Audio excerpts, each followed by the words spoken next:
Done. Here we go. Sorry, ladies. Okay, just recording this now. So obviously common misconceptions around carbohydrates. People are like, oh, I've got to really cut out all carbs. Okay, well, how do you expect to get your fuel source then? So what is carbohydrates? Carbs are the primary source of energy for your brain, your central nervous system, and your muscles. All right.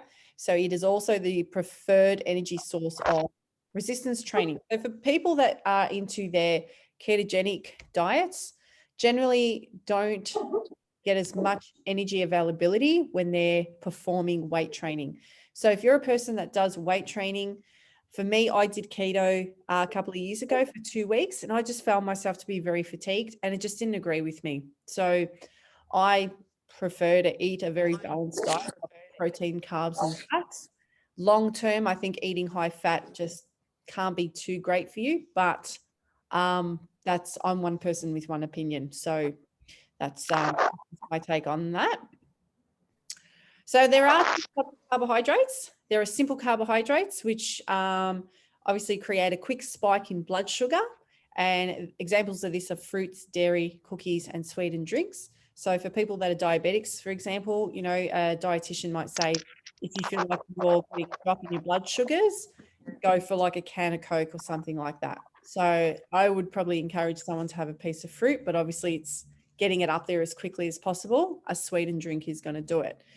Complex carbohydrates are generally the preferred carb source just because they do take longer to break down in the body, which stabilizes your blood sugar. They are also higher in vitamins, minerals, and fibers. Examples are whole grains, pastas, rice, vegetables, and beans. So if we're looking at what are going to be your good go-to carb sources for when you're putting together your meals, I would really suggest that if you're going to be cooking your food for lunch and dinners, make sure that each plate has a good serving of vegetables or some sweet potato and or both.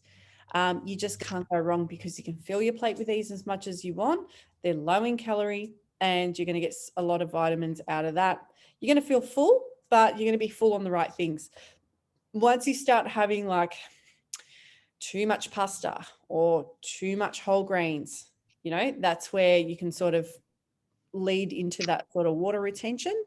Okay. And probably just going to hold on to a little bit more body fat overall. So you can't go wrong, like I said, with vegetables. Fruits are great, obviously limiting to 2 to 3 pieces a day, but veggies are also high in fiber. So again, it's, you know, going to keep you regular as well.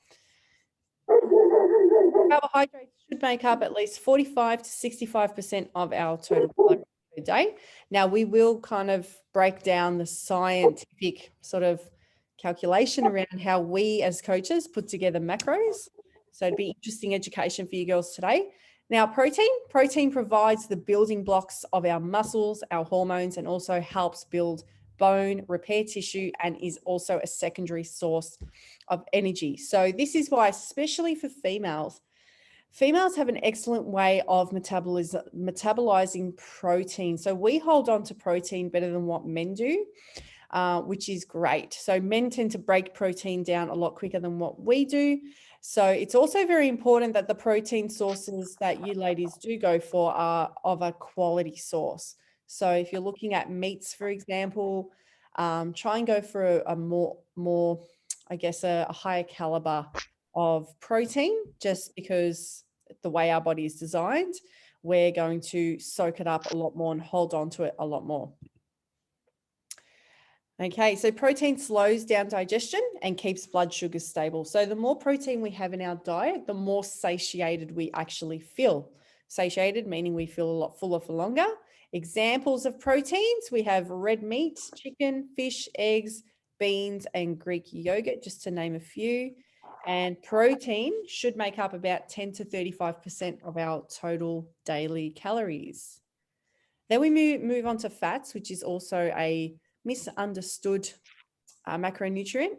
Again, not enough sort of understanding around the differences. I think a lot more people these days are starting to become a bit more educated around food in general, but I guess you don't know what you don't know. So Dietary fat provides many of the essential roles, including energy reserve source. So again, if we go back to that keto discussion, so when people are doing keto, they are relying on fat as the main fuel source.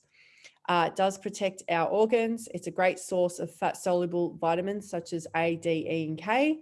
It does help to transport them in the body. It regulates our hormones, especially for females, great for hair, skin, and nails, and it helps us feel full and satiated. So I'll give you an example, like when girls are dieting for stage for bodybuilding comps, and they've got low-fat diets, low calorie in general, their hormones start to wreak havoc. And this is where they run into things like irregular periods and just other issues, but mainly the reproductive system takes a hit. And so it can really mess with their period cycle for a number of months, even sometimes a couple of years after they've had like a season of shows. And this is one of the main reasons why I didn't sort of go ahead and compete and what have you, because I just think the return on investment really wasn't worth it. So yeah. Okay. So great sources of fats include avocados, nuts, olive oil, fatty fish, including salmon, tuna, mackerel, herring, trout, sardines, and fish oils, walnuts, and almonds. So fats should comprise of around 20 to 35% of daily calories. So how to set up macronutrients. Now I'm going to run through how I basically do it. If you ladies want to do this for yourself, okay, you can certainly revisit this video and try and give it a crack and see how you go. You may not truly absorb it first time around. It might take you a couple of watches just to really wrap your head around it, but I think it's fairly straightforward. So the first thing you need to know is what is, how do we do this? Obviously, we want to establish a true maintenance by tracking your calories over a 7-day period. So rather than going onto some online calculator, for example, like If It Fits Your Macros is one of them, you can basically enter in some of your details. It'll spit out a number and give you a maintenance calculation. But what it doesn't do is it doesn't know how you're actually eating. So the true maintenance is how do you actually eat? So if we get that, so who here, I'm just going to expand this for 1 second. Put your hand up if you've actually worked out your averages for the whole week. Beautiful. So you've got your number. Yeah, I got yours from me anyways. Yep. Awesome. Yeah. Cool. So you've got that all sorted. That's great. Now, what we do from that is we work out whether we gain muscle, where we would go into a calorie surplus, lose body fat, go into a calorie deficit, or we want to do a body recomp where we're gaining muscle and gently losing body fat at the same time, where we would be just shy of maintenance in a softer calorie deficit. We wouldn't go as harsh into a calorie deficit. All right, so that's where we need to define what the actual goal is, and then we can set up macronutrients around that. Okay, so if the goal is muscle gain, we have a few options. So generally starting with a small to moderate surplus is a good place to start, okay? And then we have a large surplus. So a small surplus is appropriate for advanced lifters or individuals with moderate to higher body fat percentage. The target rate of gain is anywhere from 250 grams to 500 grams of body weight per month. A moderate surplus is appropriate for intermediate lifters or already lean, healthy individuals. Target rate of gain is anywhere from 500 grams to 1.5 kilos of body weight per month. And a large surplus is appropriate for novice lifters or extremely lean individuals who need to just pack on the weight. And the target rate of gain for them would be 1.5 to 2 kilos of body weight per month. So that's for muscle gain. If we were to look at fat loss now, we obviously have a small deficit at 10%, moderate at 20%, and large at 30%. So these are generally the percentages we work at, give or take. A small deficit would be appropriate for already lean individuals or clients starting on low calorie intakes. Target rate of loss would be around 250 to 500 grams of body weight per week. A moderate deficit is appropriate for moderately lean and healthy individuals. Target rate of loss, 500 grams to 1.5 kilos of body weight per week. So that probably would be for, someone like myself around there, maybe even in the small deficit because I am pretty lean already. Large deficit, appropriate for overweight individuals with high body fat percentage or aggressive dieting phases. Target rate of loss, 1.5 to 2 kilos of body weight per week. So it's interesting when you look at these figures and if you are going through a dieting phase, and once you start to put a proper lens on all of this, it gives you a better picture of what to aim for. So if you do put yourself in a small deficit, if you're only losing 250 grams a week, then you're on target. To assume that you put yourself in a small deficit and you're not losing a kilo a week is an unrealistic expectation. So it is about managing correct expectations around this.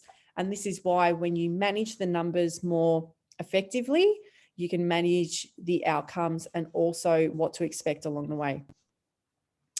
Now, determining macronutrient intake for current calories. Now, if we start, obviously we get your calorie maintenance. So now you've got your maintenance there, okay? Now, let's just say your target was, we're going to do a 10% deficit for fat loss. So you would do whatever the number was, whether it was 1,542 calories, we're going to put you at a small deficit of 10%, right? So you go 1,542 times 0.1. It would give you a figure. You subtract that off your maintenance, right? And then we work with this here. So now we've got to set up your protein, your fats, your carbs, right? Fiber is always 25 grams for females, 30 grams for males, and water intake should be 1 liter per 15 kilos of body weight. So you need to work out how much you weigh, and then this is how much water, obviously, you need to be drinking per day. So 1530. So if you weigh 60 kilos, obviously you want to be aiming for 4 liters of water per day. So with protein, usually the starting intake is somewhere in the middle. So 1.5 grams per kilo of weight. So if I pull up a calculator for you for a second, okay, I'm just going to do this on my phone. So I think I weigh around 68 kilos at the moment, roughly. I haven't weighed myself in a long time, but I generally start at, let's just say you're someone that has very low protein averages. Like you've looked at your numbers for the week and you're sitting at 70 to 80 grams of protein on average per week. To pop you into a higher calculation probably wouldn't be a good start. Probably be good to start you on the lower end of the scale, right? So that it's a lot more manageable for you. So to give you a better idea of this, let's just say you weigh 68 kilos. We're going to go 1.8 somewhere in the middle. Okay. 1.8 times 68 equals 122.4 grams. We're going to start at that. Okay. Now, there are 4 calories per gram of protein. So 122 grams times 4 equals 488 calories. So that there has to come off the total of your caloric maintenance figure. Okay, so you need to be writing these down. All right, I'm not going to draw this today, but again, it's good to listen back on this, write all of this down when you do, and then it'll make sense on paper a lot better. Now, if we move to fats, so fats is what we calculate next because carbohydrates is always what we do for the remainder of calories. When it comes to fats, I always do 0.8. I always fall in the middle. 0.6 is a little bit too low because we've got to remember with fats, we use cooking oils. And sometimes it's hard to get the exact amount of cooking oil. So for example, if you're doing cooking spray, right, you've got to, if you're doing that in MyFitnessPal and you're, unless you're spraying that into a tablespoon and you're weighing that, it's very hard to kind of imagine. So if you have actual olive oil, for example, and you know you're measuring out a tablespoon, okay, you do that over a few meals. Then you have avocado in another meal and you have nuts at another meal. And before you know it, your fats have really blown over. Okay. And then you've got fats that are in other foods in general. So that's why I try and say somewhere in the middle where it's not going to make your fats too high and it's not going to make them too low. So in that case, we go 0.8 times kilos. Our kilos, 68 being the number. We go 0.8 times 68 is 54.4 grams. Okay, so we round it off to the whole number, 54 grams. Now we times that by 9 because there are 9 calories per gram of fat. So fat has the highest amount of calories, which is why we keep it on the lower spectrum. 54 times 9 gives us 486 calories. So we add up 486 plus whatever the amount of calories came for protein. We subtract that off our maintenance calories. Whatever amount is left in total, let's just say 432 calories was left over for carbohydrates. Someone going to mute themselves? Just make sure you girls are muted, please, because I'm getting background noise. Where am I? Okay. Yeah. So say that that's left over for carbohydrates. We go divided by 4. We would have 108 grams for carbs. Now, this may seem confusing at first. All right. So I don't expect you to take all of this in right now, but I implore you to go back and watch this. If for whatever reason you don't want to do this and you want me to do this for you, please reach out. Okay. And for a fee, I can set this up for you. Not a problem. Now, as you can see here, we've got the calculation down here. Example, 1500 calories is the target. We have 480 for protein in calories, 432 in calories for fat. We have this much left over for our carbohydrates, divided by 4 gives us 147 grams, right? So you can see here, examples are all here, 60 kilos times 2. In this situation, they've used 2 grams instead of 1.8 for fat. Grams of fat, protein. Sorry, I beg your pardon. Protein. To start with 2 grams protein. So you can start with 2 grams. I prefer to start a little bit lower because most people, when they start dieting, okay, and they work out their maintenance for the first time, generally their protein intake is under 100 grams a day. So it's good to sort of start low and then gradually work your way up. Does anyone have any questions on this? Put your hand up if you got questions. If not, I'll just move on. No, all good? All right, cool. Hang on, I think I've missed something. Did I miss something? No. Okay, so this is it here. Now, if you guys need to take a screenshot of that, feel free to take a screenshot. Again, you can come back to that. But yeah, this is good. Once you sit down and then you absorb this, and also good to take a screenshot of this as well. So this is your, obviously your protocol, and then go back and watch this so that you can absorb that a little bit better. Okay. Now, if we're looking at assigning a nutritional approach and assessment and checking in protocol, so obviously, how do you go about setting up your nutrition? So self-created meal plans are really good for new clients with a lack of knowledge on diet who require structure and routine and behavior formation. Macro tracking is really good for clients with a basic understanding of calories and macros and familiar with tracking. Semi-tracking, best for clients with a basic understanding of calories and macros. And this might be where you're not really having to track too harshly. You don't necessarily have anything specifically, but you want to try and keep your physique under control, semi-tracking is useful. And a food diary is really good for someone that has poor eating habits and potentially maladaptive behaviors. So a little bit self-destructive, may not be great with numbers per se, but probably does better with actually writing food down. And then visually they can sort of see without knowing the numbers that, oh, on this day I had like 10 cookies and then I had Coke and I had cake. And I mean, we all kind of know what's good food, what's not so great.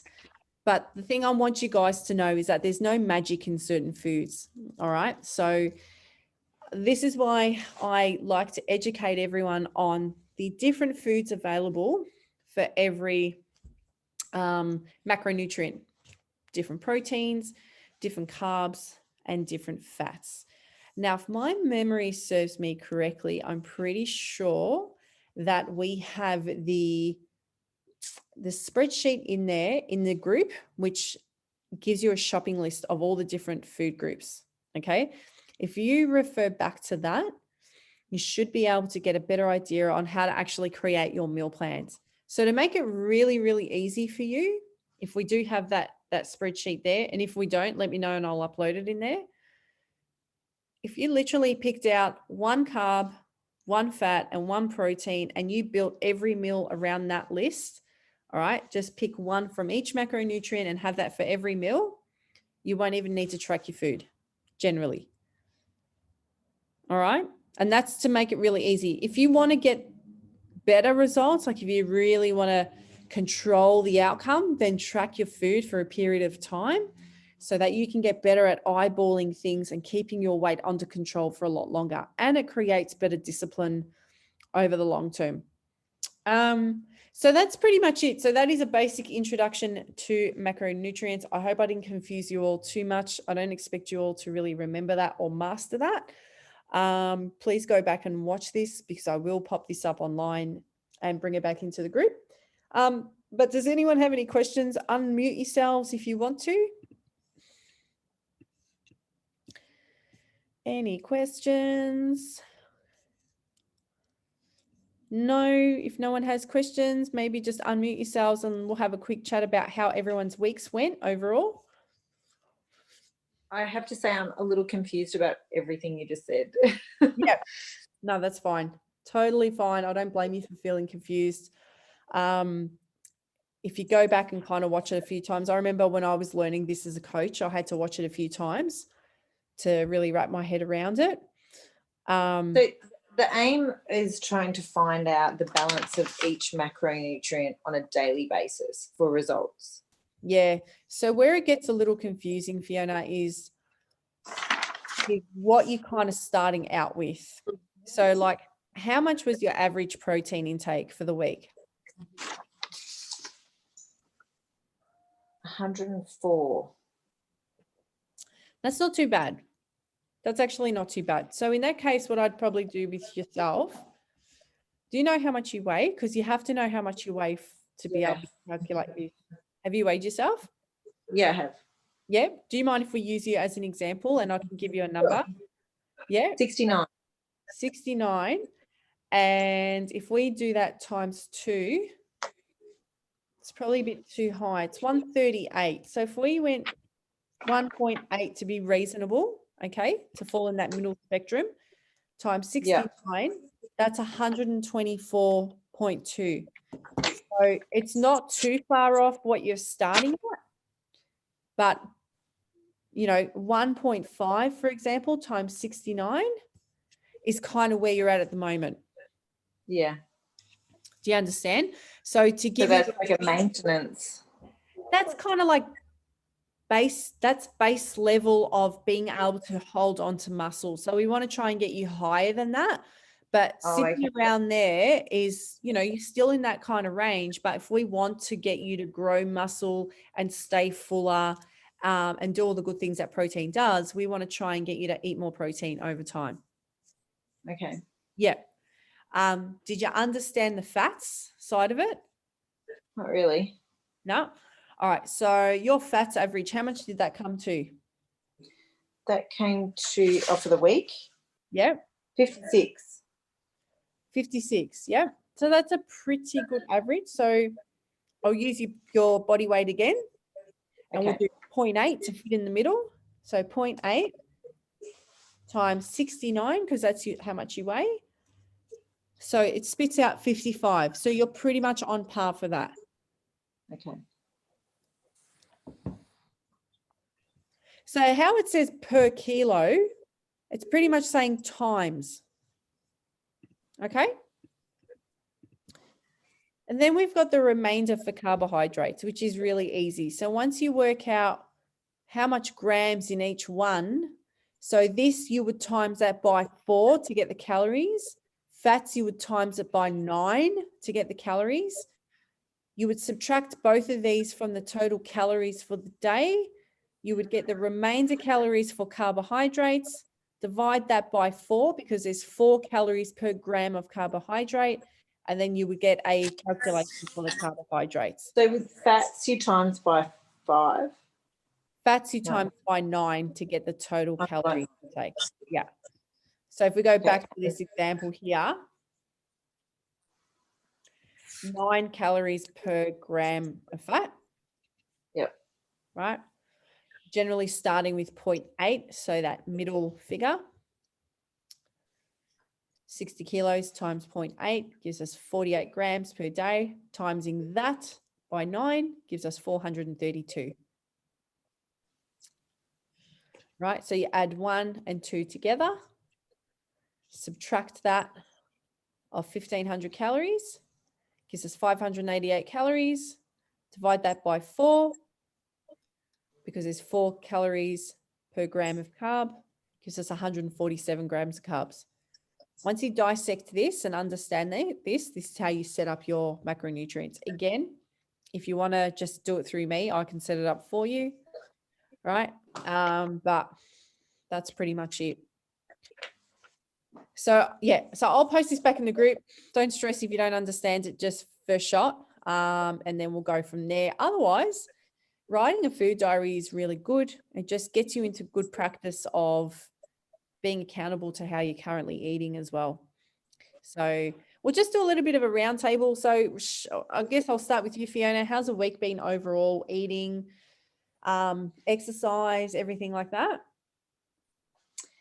Yeah, okay. I've had a few injuries, so I haven't been able to go back into the gym. I sort of did a couple of weeks and I went backwards. So I've just given myself a rest from that, and I've just been walking, basically.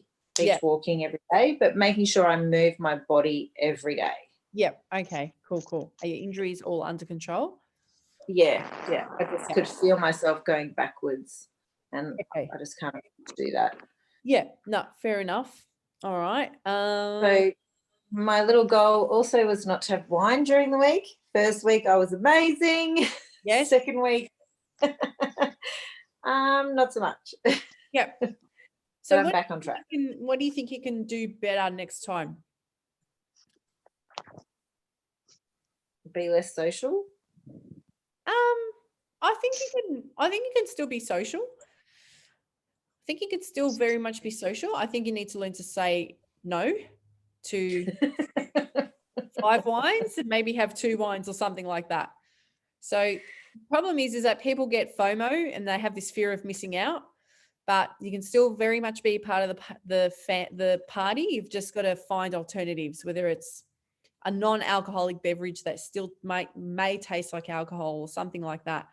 But I don't think you need to exclude yourself from things to exclude yourself completely. All right. So it's about just making sound choices in the midst of your very hectic social life, because I'm very social as well, as you know, and I can go out all day and not drink a drop of alcohol. So it's all about self-control. All right, we'll move on. Yeah, I know it does take a while though, guys. It's habit, creating new habits. Yeah. Cherie, how was your week? Hi. It was good until I went to the gym 4 times. Until I get to the end of the week, and then I go to shit. Yeah. So I went and had lunch with a girlfriend on Thursday. Yep. and so we had like a pub meal, and that was like downhill from there. And